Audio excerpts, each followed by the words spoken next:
আচ্ছা, আপনাদের কি মনে হয় শুভেন্দু, অর্জুন সিং, সজল ঘোষ, রুদ্রনীল, লকেটের মতো বা লকেট এদের মতো নেতা নেত্রীরা কেবলমাত্র দুর্নীতিমুক্ত সরকার, সুশাসন বা হিন্দু রাষ্ট্র প্রতিষ্ঠার জন্য বিজেপিতে গেছে?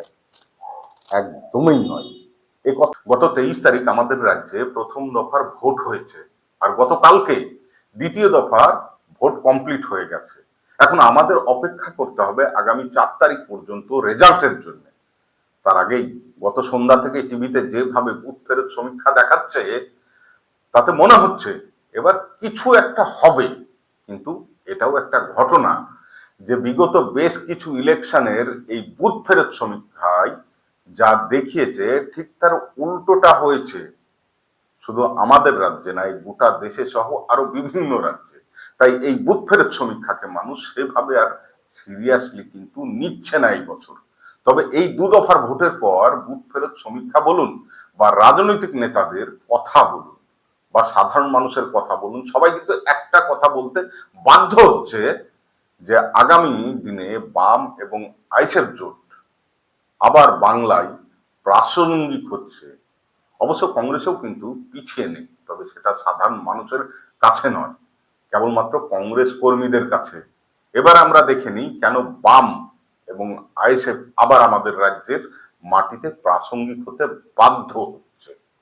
তার অন্যতম কারণ হচ্ছে 4 তারিখ, মানে আগামী 4 তারিখ ফল বেরোনোর পর যদি দেখা যায় বিজেপি ক্ষমতায় আসছে এ রাজ্যে, তাহলে কিন্তু আমাদের রাজ্য থেকে 24 থেকে 48 ঘন্টার মধ্যে তৃণমূল জাস্ট কর্পূর মতো উবে যাবে।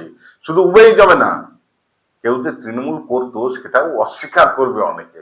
তার অন্যতম কারণ হলো তৃণমূল 2011 সালে যে যে কথাগুলো বলে ক্ষমতায় এসেছিল, যেমন দুর্নীতি, স্বজন পোষণ, সিপিআইএম কর্মীদের দাদাগিরি, ভোট লুট, সরকারি কর্মীদের জন্য কেন্দ্রের সঙ্গে মিলিয়ে পে কমিশন চালু, বেকারদের জন্য কর্মসংস্থান, অস্থায়ী কর্মীদের স্থায়ীকরণ, প্যারা টিচারদের মাইনে বৃদ্ধি, তার কিন্তু একটাও কথা রাখতে পারেনি বিগত 15 বছরে এই তৃণমূল সরকার।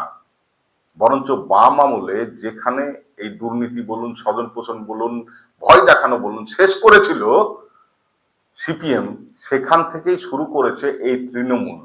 আর দুর্নীতিকে এমন জায়গায় নিয়ে গেছে যেটা আপনি কল্পনা করছেন তার থেকেও অনেক অনেক গুণ উপরে। তাই আজকের সময়ে তৃণমূল নেতা, মন্ত্রী, কর্মীদের কাছে রাজনীতিটা বা তৃণমূল করাটার সমাজ সেবা নয়, এটা এখন সম্পূর্ণ একটা লাভজনক ব্যবসায় পরিণত হয়েছে। তাই এই রাজ্যে সরকার যদি না থাকে তাহলে তারা তৃণমূলে কেন পড়ে থাকবে শুধু শুধু? কেন কি ওখানে তো আর ব্যবসায়িক লাভ হবে না? তাই তারা বেশিরভাগ চেষ্টা করবে বিজেপিতে যাওয়ার। কিন্তু সব কর্মী সমর্থক যে তৃণমূল নেতাদের সঙ্গে বিজেপিতে যাবে সেটা কিন্তু নয়। বিশেষ করে মুসলিম সমর্থকরা ফিরে আসবে বাম আইএসএফ এর দিকে, আর কিছু যাবে কংগ্রেসের দিকে। এবার দেখে নিন ঠিক উল্টোটা যদি ঘটে, মানে পুনরায় যদি তৃণমূল ক্ষমতায় আবার ফিরে আসে এ রাজ্যে, তাহলে বিজেপি কিন্তু এ রাজ্যে থাকবে, কিন্তু ভোটের শতাংশ আবার সেই 2011-র মতো 6% নেমে আসবে। তার কারণ যেসব তৃণমূলের নেতারা বিজেপিতে গিয়ে নিজেদের ব্র্যান্ড ফায়ার নেতা হিসাবে বিজেপিতে গিয়ে পরিচিত পেয়েছিল, তাদের সবারই দম বন্ধ হতে শুরু করবে বিগত 10 বছর ক্ষমতা থেকে দূরে থাকার কারণে। আচ্ছা, আপনাদের কি মনে হয় বা আপনাদের কি ন্যূনতম বিশ্বাস হয় শুভেন্দু বলুন, অর্জুন সিং, সজল ঘোষ, রুদ্রনীল ঘোষ বা লকেটের মতো নেতা নেত্রীরা কেবলমাত্র দুর্নীতিমুক্ত সরকার, সুশাসন বা হিন্দু রাষ্ট্র প্রতিষ্ঠার জন্য বিজেপিতে গেছে? একদমই না। একদম কড়া বিজেপি সমর্থকও এই দাবি করবে না।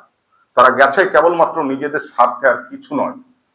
আর সর্বোপরি বিজেপিকে এ রাজ্যের মানুষ এই 2019 থেকে সুযোগ দিয়ে আসছে, আর কতদিন দেবে, আর কেনই বা দেবে? যত দিন যাচ্ছে বিজেপি শুধু বাংলার মানুষকে স্বপ্নই দেখাচ্ছে, আর ভোটের রেজাল্টের দিন অবনতি হচ্ছে। তাই মানুষ বলবে আর নয়, আর তারপরেই শুরু হবে বিজেপি থেকে কর্মীদের নিজ ঘরে ফেরার পালা।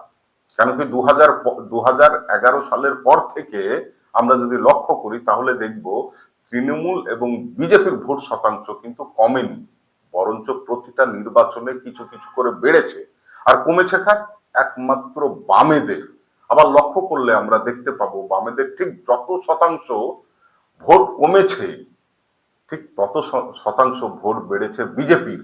আর সেই সব ভোট কিন্তু আবার ফিরে আসবে বামেদের কাছে, যদি এই বছর বিজেপি ক্ষমতায় ফিরে আসতে না পারে। এই বিষয়ে আপনাদের ভাবনা চিন্তা কি অবশ্যই কমেন্ট করে জানাতে ভুলবেন না। আজকে এই পর্যন্তই, ধন্যবাদ।